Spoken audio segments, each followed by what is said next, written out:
आपको अपडेट करेंगे। Islamabad high court ने चेयरमैन पीटीआई की तोशाखाना केस में सजा के खिलाफ मरकजी अपील का तहरीरी हुक्मनामा जारी कर दिया। अदालत आलिया ने केस का मुकम्मल रिकॉर्ड तलब कर लिया है।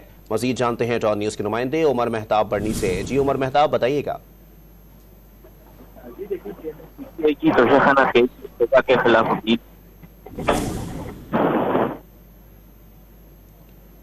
दोबारा उमर मेहताब बढ़नी से रब्ता करने की कोशिश करेंगे। इस्लामाबाद हाई कोर्ट ने चेयरमैन पीटीआई की तोशाखाना केस में सजा के खिलाफ मरकजी अपील का तहरीरी हुक्मनामा जारी कर दिया है।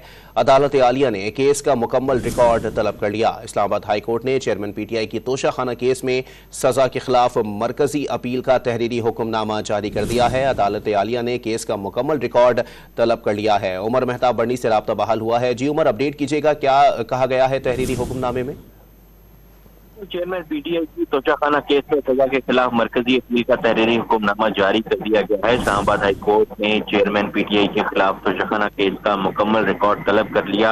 अदालत ने फरीकैन को सजा के खिलाफ अपील और अपील को जल्द समाअत के लिए मुकर्रर करने पर भी नोटिस जारी कर दिए हैं।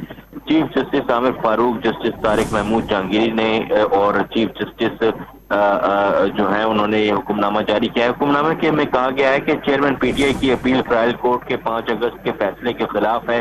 चेयरमैन पीटीआई के खिलाफ इलेक्शन कमीशन की शिकायत पर ट्रायल चलाया गया। ट्रायल कोर्ट ने चेयरमैन पीटीआई को 3 साल कैद और 1 लाख रुपए जुर्माने की सजा सुनाई थी।